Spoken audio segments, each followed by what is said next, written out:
Welcome back to our channel, kung saan tinatalakay natin ang pinakabago at pinakaimportanteng balita tungkol sa modernisasyon ng ating sandatahang lakas.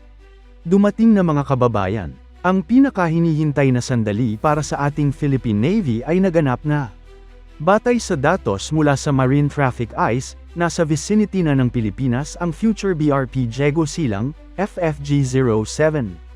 At habang ginagawa natin ang video na ito, malamang na dumaong na ang barko sa naval base ng Philippine Navy sa Subic. Isang makasaysayang sandali ito para sa hukbong dagat ng Pilipinas. Ang BRP Diego Silang ay ang ikalawang barko ng Miguel Malvar-class guided missile frigates na binuo sa South Korea sa pamamagitan ng HD Hyundai Heavy Industries. Ang barkong ito ay kapatid ng BRP Miguel Malvar, FFG-06, na mas naunang dumating sa bansa.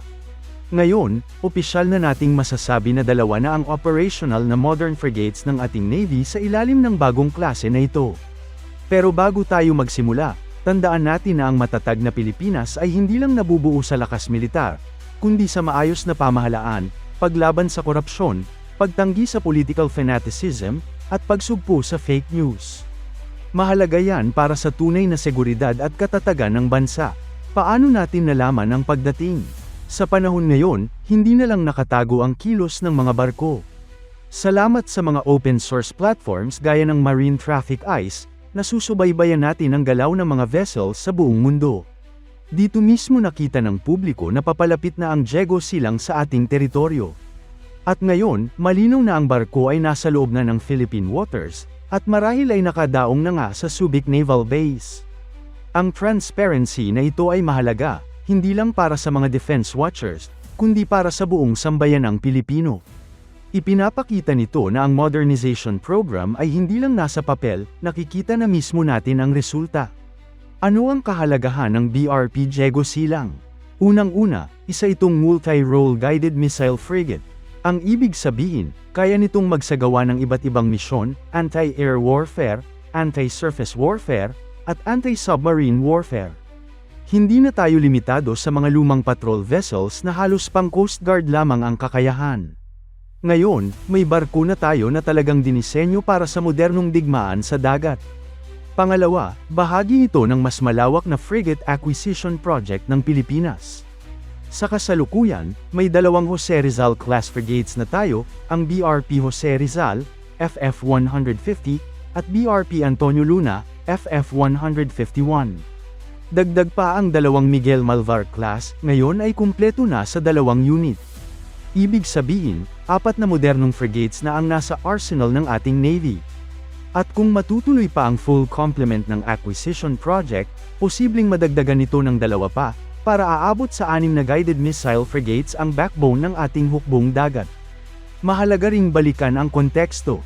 Kamakailan lamang, sa pagbubukas ng HD Hyundai Aguila Shipyard sa Subic, kinumpirma mismo ng South Korean ambassador na darating na ang Diego Silang sa Pilipinas. Ngayon, natupad na ang kanilang pangako. Ang ugnayan ng Pilipinas at South Korea ay hindi lamang tungkol sa ekonomiya at kultura, kundi pati na rin sa depensa. Sa pamamagitan ng pagbibigay ng modernong frigates at sa pagtatayo ng shipyard sa Subic, pinapakita ng South Korea ang kanilang suporta sa ating seguridad.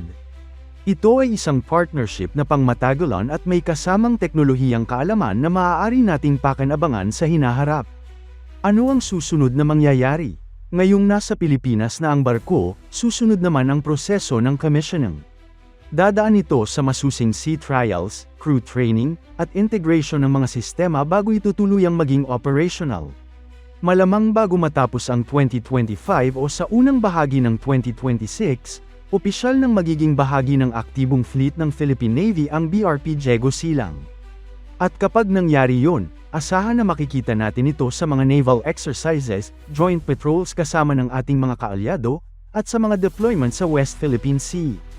Hindi ito simpleng barko, ito ay dagdag lakas sa ating depensa at simbolo ng ating determinasyon na protektahan ang ating teritoryo. Kung titignan sa mas malawak na perspektibo, malaking bagay ang pagdating ng barkong ito. Una, pinapakita nito na ang Pilipinas ay seryoso sa pagpapalakas ng kanyang depensa. Sa harap ng mga patuloy na tensyon sa West Philippine Sea, mahalaga na mayroon tayong kakayahan na hindi lang magbantay kundi magpatupad ng ating karapatan sa ating exclusive economic zone. Pangalawa, tumataas ang kredibilidad ng Pilipinas bilang partner sa mga international allies tulad ng Estados Unidos, Japan, at Australia. Kapag nakikita nila na tayo mismo ay nag-i-invest sa ating depensa, mas nagiging madali para sa kanila na makipagtulungan at makisama sa atin sa mga joint patrols at military exercises. Pangatlo, tumataas din ang moral ng ating mga sundalo at ng buong bansa.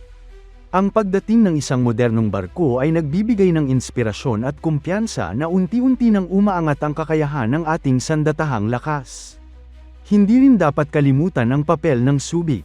Dito dumaong ang BRP Diego Silang, at dito rin makikita ang future potential ng bansa sa larangan ng shipbuilding at maintenance.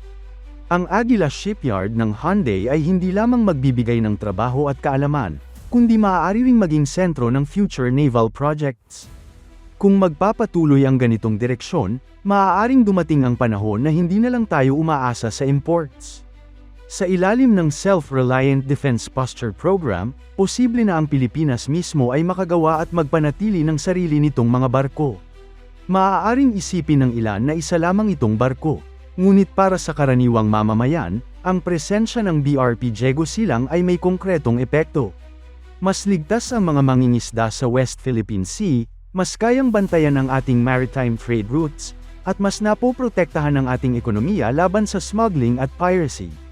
Sa madaling salita, ang pagdating ng Diego Silang ay hindi lang tungkol sa militar, kundi tungkol din sa seguridad at kaunlaran ng buong bansa. Habang pinapanood natin ang footage at updates ng Diego Silang, isipin natin na bawat metro ng kanyang paglalayag ay simbolo ng pagbabago. Unti-unti, lumalayo na tayo sa imahe ng isang brown water navy na limitado lamang sa coastal patrols. Unti-unti, nagiging isang green water navy na may kakayahang magpakita ng presensya at mag-operate sa mas malawak na dagat. Ito ay hindi pa kasing lakas ng mga malalaking navy gaya ng China o Japan, pero ito ay konkretong hakbang para ipakita na kaya ring tumindig ng Pilipinas. At sa patuloy na suporta ng gobyerno, ng ating mga kaalyado, at ng publiko, makakamit natin ang mas matibay na depensa. Mga kababayan, dumating na nga ang BRP Diego Silang. Mula sa plano, naging kumpirmasyon, at ngayon ay realidad na. Nakadaong na ito sa Subic, at malapit nang maging opisyal na bahagi ng ating Philippine Navy. Habang ipinagdiriwang natin ang milestone na ito, alalahanin natin na hindi lang ito tungkol sa barko. Ito ay tungkol sa tiwala, sa progreso, at sa pag-asa ng isang bansang handang ipagtanggol ang kanyang karagatan at soberanya. Kaya't abangan natin ang commissioning ng BRP Diego Silang, at sama-sama nating suportahan ang tuloy-tuloy na modernization ng ating sandatahang lakas.